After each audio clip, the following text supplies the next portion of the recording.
Good day mga kabayan. Kumusta kayong lahat? Happy New Year ulit sa inyong lahat. Nagpaligo ako ngayon ng mga young bird mga kabayan. Self bath lang. Ano sila? 22 pieces. Yan sila. First time nila lumabas ng loop mga kabayan. Kaya dito ko lang sila pinalabas sa may pergola. So medyo safe. Hindi sila basta-basta makakapitik. So ayan sila mga kabayan. Yung isa, hindi lumabas. Ayan sila, ano sila mga kabayan? 22 pieces. Ang dami nila. Ayun nga pala. Yung ano nga pala, yung 13 years old hen, mga kabayan, nakawala. Kahapon, naglinis kasi yung anak ko. Tapos lumabas. Tapos nakalabas dito sa labas ng pergola. Yan dyan, nakapitik dito. Hindi na bumalik, nawala. Pero okay lang, may edad na rin naman. Para nakalaya na rin siya mga kabayan. Kaya lang hindi ko sure kung paano siya makakasurvive sa wild. Kumbaga, yan lang siya, padapo-dapo sa puno. So sana mayroon siya makakain. So ingat na lang siya.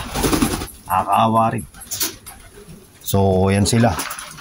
Ano yan? Halo yan. Yung iba breed ko. Kasi Anton yung may binigay siyang 7. Nandiyan na rin. Kasi paring Jay 2. May binigay na 2. So 7 kay Anton. Plus 2 kay paring Jay. 9. Plus 1 kay Peter mga kabayan. Banlun. Yan. Bali 10. So 12 sa akin dyan mga kabayan. Isa hindi pa lumalabas. Yun. Pakapagaspas. Labas ka na para makaligo ka. Yan. Ligo sila mga kabayan. Ito yung dan. Maligo na yun. So 4 na nga pala yung dan. Yung 2 maliliit pa. Yan sila. Showered. Ligo sila o ligo. O hindi sila. Sila nag-ano-ano. Lalakad-lakad. Yan. So habang pinapaligo natin sila mga kabayan, nag-change oil muna ako ng Honda Odyssey 2011. Yan. Puntahan natin. Ito yung mga kabayan. Yan. Honda Odyssey 2011. Kaya ano yan? Kay Laparing JP at Maring Nika. Yan. Change oil. Na-drain ko na. So inangat ko rito. Naglagay nga pala ako ng tolda mga kabayan. Ang init na rito. Napakainit. Yan. Yan ang init. Hindi kaya. Hindi ko kakayanin kapag walang ano. Mangingitim tayo. Matutusta. Matindi araw dito. Yan. So bali, inano ko na mga kabayan. Dinrain ko na siya. Yan. Dinrain ko na siya. So isasara ko na mga kabayan. Kanina ko pa pinatulo ito. Bago ko pinalabas yung mga inakay para makaligo. Pinatulo ko na mga kabayan. So tutorque lang natin ng 35 Newton meter mga kabayan. Yan.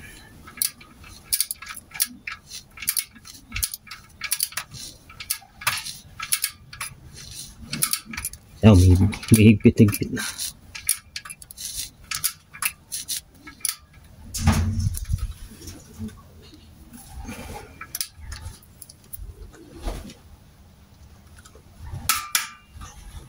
Yan. Once mag-click yung mga kabayan, torque wrench, na-reach niya na yung 35 Newton meter. So, mahalaga rin yung paggamit ng torque wrench mga kabayan. So, tas luluwagan ko na tong natin, oil filter.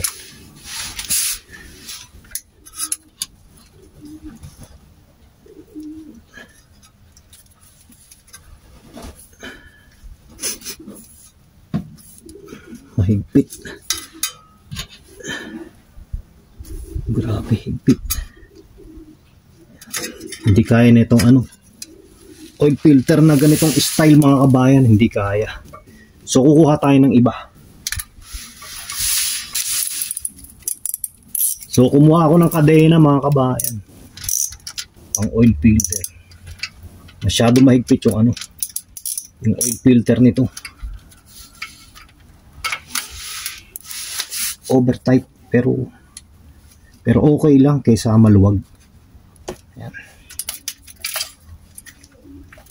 Umikot na siya mga kabayan.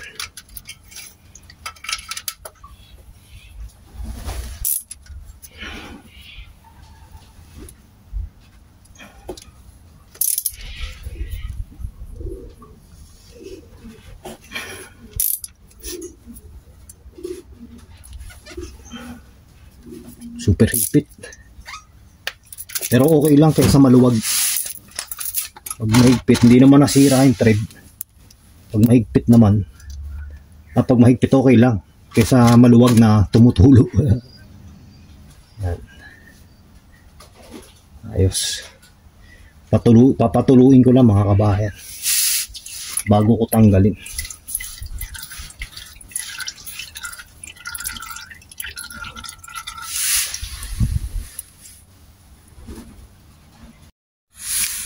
So, tumulo na yung oil filter mga kabayan.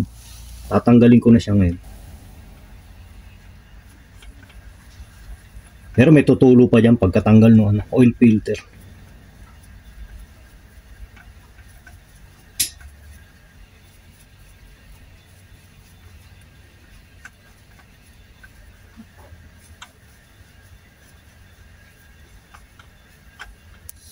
Yan.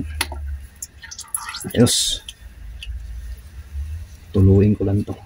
Wala pa lang lalagyan ng oil filter itong drain pan. Okay lang. Papatong ko na lang yung oil filter dito sa basahan mga kabayan. Para yung langis hindi pupunta sa flooring. Iniingatan ko rin magkalangis yung flooring mga kabayan. Yan. Ayos. Punasan ko na to. Patong ko na lang siya dito sa basahan. So punasan lang natin mga kabayan para malinis yung trabaho. Tapos yung paglalagyan ng oil filter, pupunasan din yung mating surface ng oil filter gasket. Punasan din para siguradong malinis, walang alikabok o kahit minsan may mga lupa kasi pag kumalso yung lupa sa gasket maglilik yan. Pero ito malinis naman, wala naman lupa, kumbaga panigurado lang. So ito na yung natin, bagong oil filter mga kabayan, Raico, magandang klase ito. Supplied ni to, parang JP ni Marinica. Yan, ito yung niya, yung number ng oil filter dito, SED 547 Raico. Magandang klase ito mga kabayan. So kakabit ko na.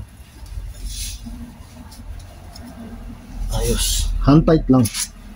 Tapos gagamit tayo ng liha mga kabayan. Ayan, liha.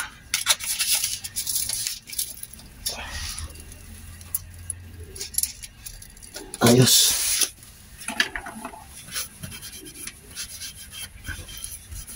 Okay na mga kabayan. Sasalina na natin siya ng langis. So ito yung langis na gagamitin natin mga kabayan. Valvoline 10W40.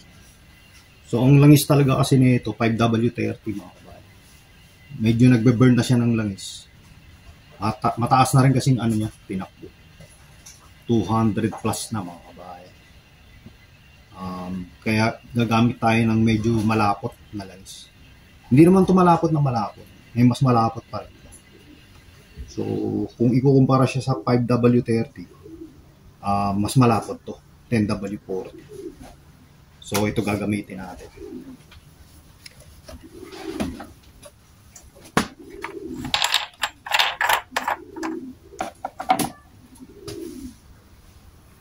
To mga kabayan, around 4.5 to mga kabayan, around 4.5. Yan.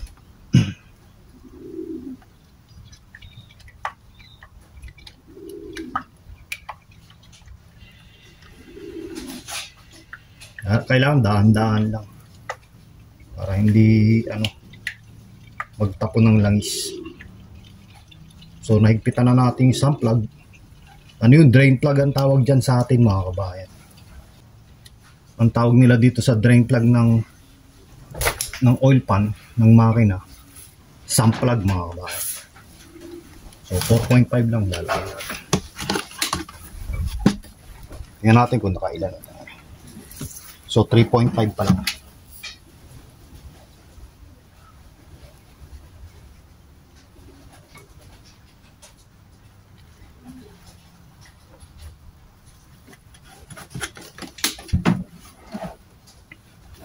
So naka 4 liters na tayo. 0.5 pa.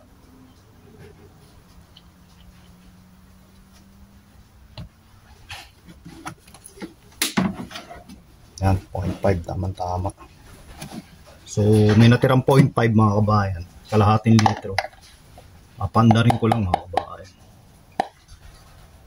Tapos i-check ko na lang mamaya. I-double check ko na lang.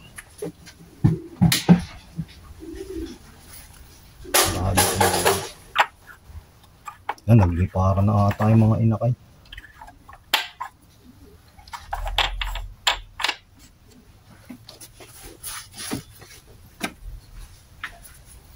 So, okay mga kabayan.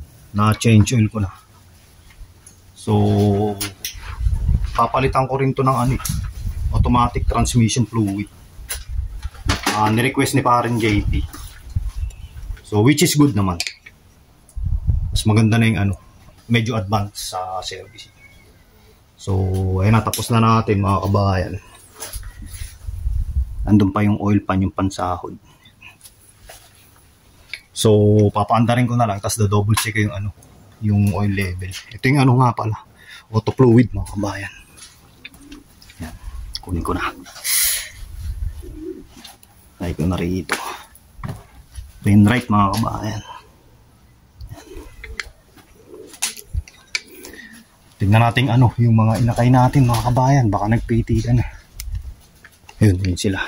Ayun, naligo na yung kay yung binigay ni yan. Yung Peter, yung nasa loob mga kabayan. Banlon yan mga kabayan. Yan, alilim pa sila. Ayun, papakaraw sila. So sana wag muna silang lumabas dito. Pag lumabas sila dito, yari. Tapos ito na pala yung natin mga kabayan. Yung pliers loop mga kabayan. Additional pliers loop. Malapit-lapit na. Yan na, konti na lang. Mamaya tatakpan ko na ito mga kabayan. Plywood tatakip ko. Tapos nilagyan ko sila ng ron. Viewing area. Yan, ito. Sasaraduhan ko pa to ng screen. Yan, siguro matibay na to. Tinali ko lang na alambre ni. Para kung tumungtong mo sila dito, marami. Nasaluhin ng alambre. Baka lagyan ko pa ng isa dito sa kabila. Dito yung landing board mga kabayan. Tapos pasukan dito. Bumili ako ng Sputnik style mga kabayan na trapdoor. Na malapit-lapit na. Tapos dito yung yung pintuan. Tapos may nabili ako nito mga kabayan. Sa gilid ng yero yan. Ng bubong. Para hindi papasok dito. Yan, dyan ko ilalagay. Para hindi papasok yung tubig dun sa loob. Pag malakas na malakas yung ulan. Kasi pagka napatakan ng tubig to, yung hot, tutulay yan dyan. Papasok. So malapit na. Yan, sana matapos ko mamaya o kaya bukas. Para mailipat ko na yung mga inakay. Ayan sila yung mga pinalabas ko ngayon. Sila yung titira dyan mga kabayan. So 22. Tapos may mga parating pa mga kabayan. May mga baby pa ron sa breeder cage. So yan. Pre-JP ayun yung sasakyan nyo. Tsaka marinig ka. Yan. Ayun sasakyan nyo. Sinensual ko na. Tapos chinek ko yung niyan, yung mga preno. Okay pa. So makakapal pa yung preno niya. Parang JP. Tsaka marinig ka. Makapal pa yung preno harap at likod. Chinek ko. So shoutout sa inyo, Pre JP at Marinica. Ingat kayong lahat So yun lang muna sa ngayon mga kabayan ayun sila. Niligo. Ito yung mga flyer natin.